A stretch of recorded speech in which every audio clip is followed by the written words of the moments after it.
warahmatullahi wabarakatuh. Selamat datang di channel Lia Mai. Hari ini kita sudah berada di dalam Museum Trowulan.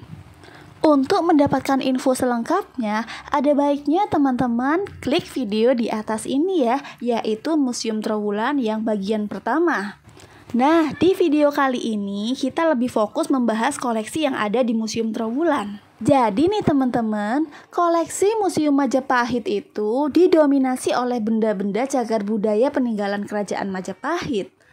Melalui peninggalan-peninggalan tersebut, kita dapat mengkaji berbagai aspek dalam Majapahit seperti bidang kebudayaan, bidang pertanian, irigasi, arsitektur, perdagangan, perindustrian, agama, dan kesenian.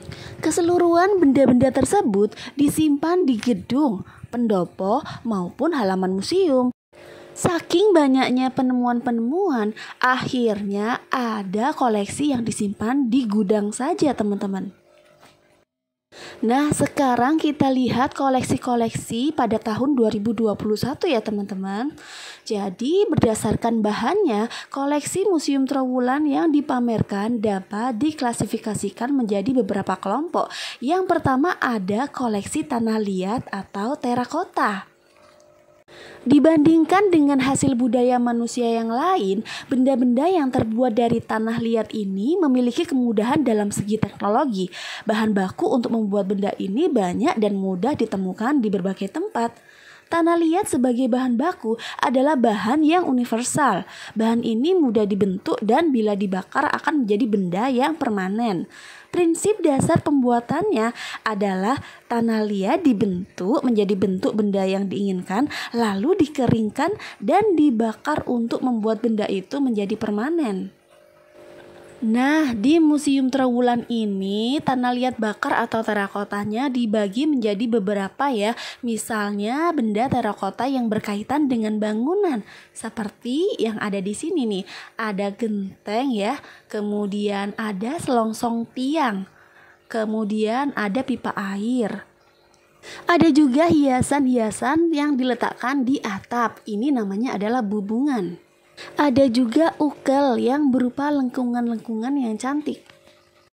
Kemudian ada bata, ubin, sumur, dan ada juga jobong.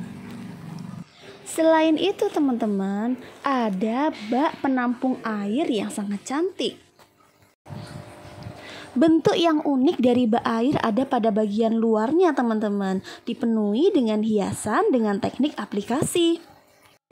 Tidak semua dinding bak air diberi dekorasi. Ada yang hanya satu sisi seperti ini ya teman-teman, dan ada pula yang dua sisi. Motif hiasannya ada yang menggambarkan pemburu dengan hewan-hewan buruannya seperti buaya, banteng, atau rusa. Nah, yang dipajang di sini hewan-hewan saja teman-teman, yaitu harimau dan monyet. Ada juga sebenarnya dekorasi berupa sulur-suluran serta hiasan seperti awan teman-teman. Benda terakota selanjutnya terkait dengan perwadahan.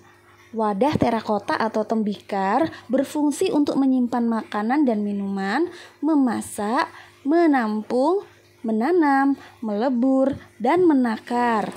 Nah, yang terdapat di sini adalah jambangan, kendi, kuali atau pengaron, mangkuk, kemudian ada pasu atau jambangan yang besar itu loh teman-teman. Ada periuk, pelita, pinggan, piring, pot bunga, tempayan, vas bunga atau jambangan, wadah pengukur, wadah pelebur atau kowi, dan tempat menabung atau celengan ya teman-teman. Dilihat dari karakternya, wadah-wadah terakota tersebut sebagian besar berkaitan dengan kehidupan sehari-hari, terutama berhubungan dengan makan dan minum. Salah satu jenis wadah yang sangat menarik dan secara langsung terkait dengan budaya masyarakat Majapahit adalah tempat menabung uang atau lazim disebut sebagai celengan. Menabung merupakan hal positif yang dapat dibanggakan dari kebudayaan Majapahit. Tempat menabung uang ditemukan dalam berbagai bentuk dan yang paling populer adalah babi. Di Jawa Timur, babi seringkali disebut sebagai celeng. Pada sebagian masyarakat Indonesia, wujud babi dianggap sebagai lambang kemakmuran.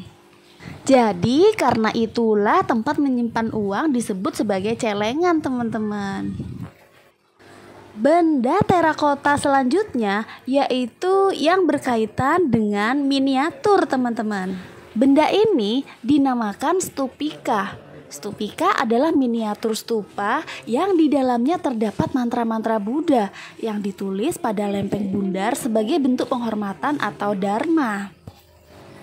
Kalau ini, miniatur rumah berbahan terakota diperkirakan merupakan model dari salah satu rumah yang ada di Majapahit, teman-teman.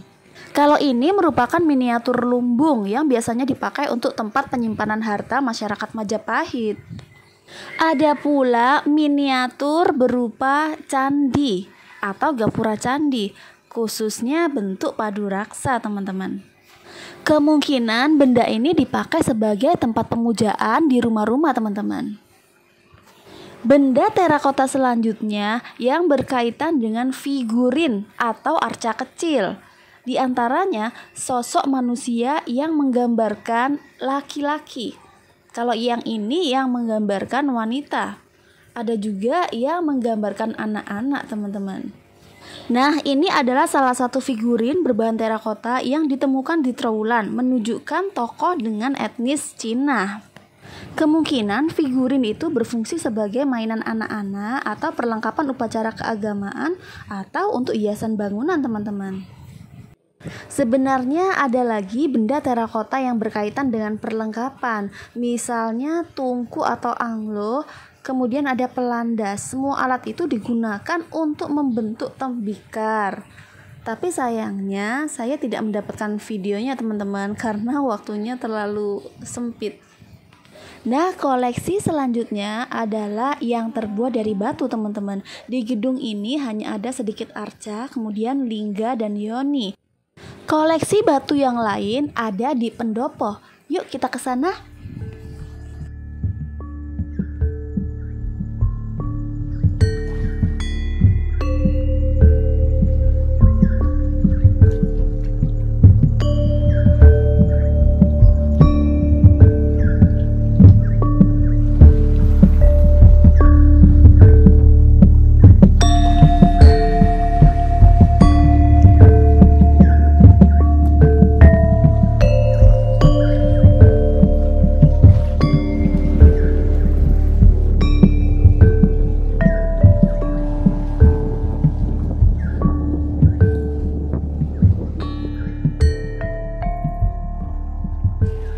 Agar tidak terlalu panjang dan membosankan, koleksi-koleksi yang ada di dalam pendopo ini akan kita bahas di video selanjutnya.